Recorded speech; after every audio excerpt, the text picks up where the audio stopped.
important new documentary premiered last week, part of the New Culture Forum Heresies series. It's called Trans, Racist and Woke, How Psychology Went Mad. Let's take a look. More and more of us are looking out at our culture and society and feel like we are observing a psychiatric ward. Male rapists in women's prisons, racial segregation in schools, the censorship of books and the rewriting of history. The world's gone mad, many of us cry. But do we even know what madness is anymore? Have our mental health professionals got our best interests at heart? Is sanity still the goal? Or, instead, has the psychiatric profession become a battleground for warring versions of reality, with the patient sacrificed and made a casualty of the cause?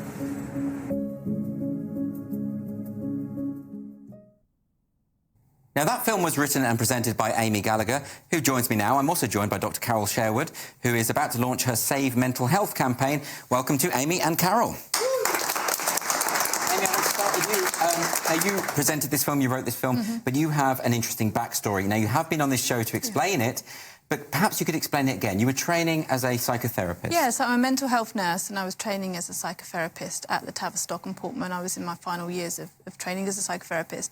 And essentially what I saw was that they were teaching critical race theory as if it was a fact. So they sent around a lecture titled Whiteness from a Problem of Our Time, and in it they made lots of generalisations about people based on their skin colour. So I disagreed with this and I said that there needed to be an alternative opinion.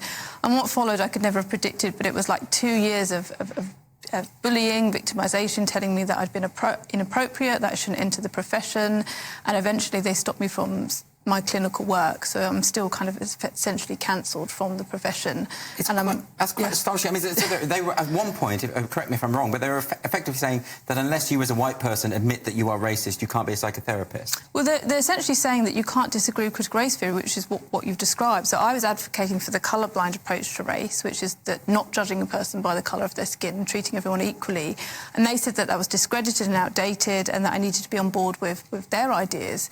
And what ensued was just essentially repeatedly telling me that I'd caused trauma, that I was inappropriate, that I shouldn't enter the profession, and now I'm having to bring about a lawsuit against them just to protect my beliefs in the colourblind approach, essentially. So, Dr. Carole Sherwood, can I ask you about that? Because the idea that Martin Luther King's ideal of colourblindness, of treating everyone the same, irrespective of their skin colour, is now considered outdated by this particular clinic, by the NHS. Isn't that frightening? It is frightening, Andrew. And my Freedom of Information survey that I did of UK clinical psychology courses a couple of years ago showed that this worldview has been adopted. It's widespread in clinical training programmes and in the NHS more generally.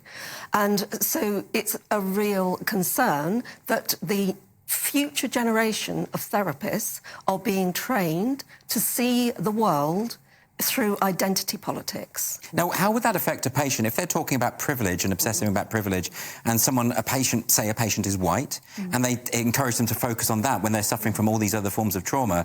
That's getting it entirely backwards, isn't it? It is, and it's completely unethical. But this is what is going to happen. We know this because it's actually happening in the States.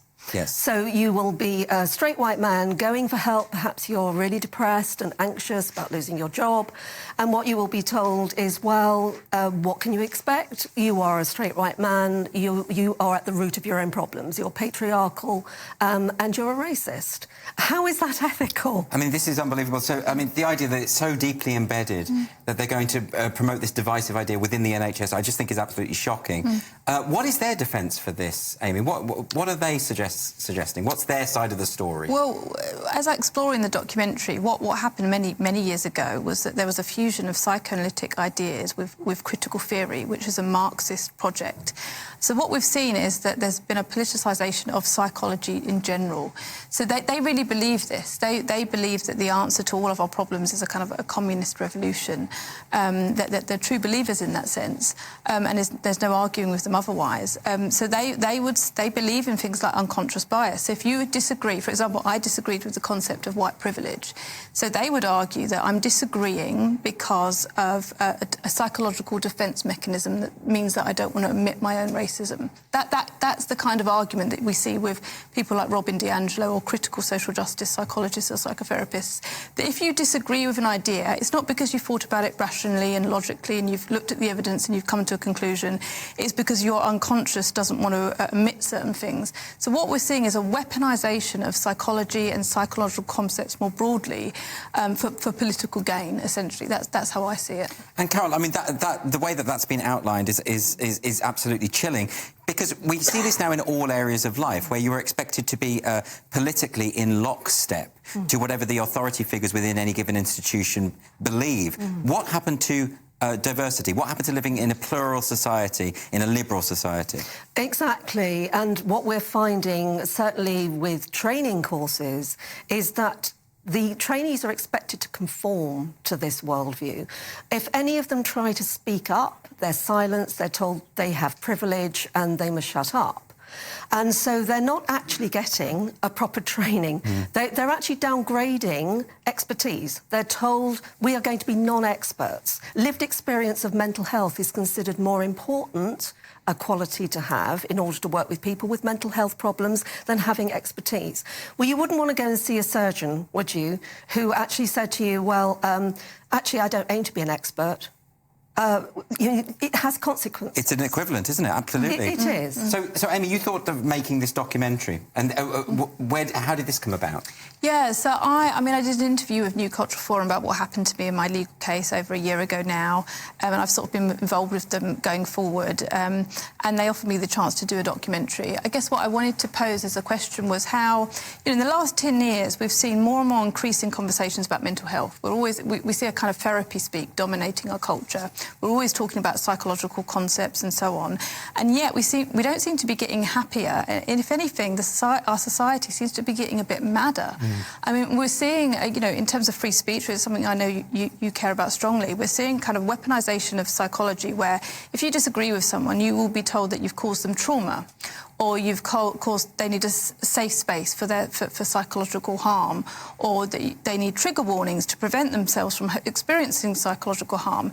This goes against the ethics of, and all the evidence of psychology, which would teach resilience, that you need to expose yourself to different ideas and different things that you're scared of in order to strengthen yourself. So this is fundamentally anti-scientific? It's anti-scientific, anti-therapeutic. And as I say in the documentary, what's happened is there's been an increasing amount of ideology entering into psychology. There's a history to that, but we've seen it most sharply with the medical scandal happening at the Tavistock. Yes. Which, people are saying, oh, we've got all this awareness of mental health, how could this happen?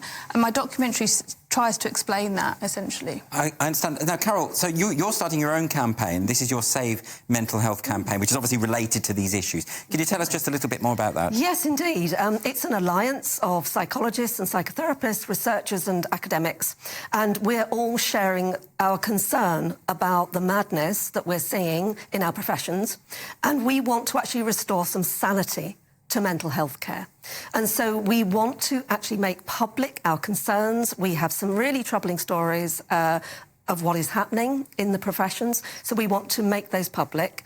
We also want to put pressure on government, on politicians. We're actually working with the Free Speech Union because we're concerned about the effects of cancel culture on people's mental health. And so they're hoping that we can do some research with them about that. Fantastic. Well, where can people find out more about this? Go to our website, which is Save Mental Health UK, and if you are on X and you want to follow us on X, we're at SaveMHUK. Thank you very much. And Amy, very finally, could you just tell us, where can we see your documentary? So my documentary is on YouTube. It's called Trans, Racist and Woke, How Psychology Went Mad. It's with New Cultural Forum, and you can find more about my legal case at GoFundMe/Stand Up to Woke. But if they go to the New Culture Forum website on YouTube, it'll be right there for them to see. Yep, that's right, yep. Fantastic. Amy and Carole, thank you both so much.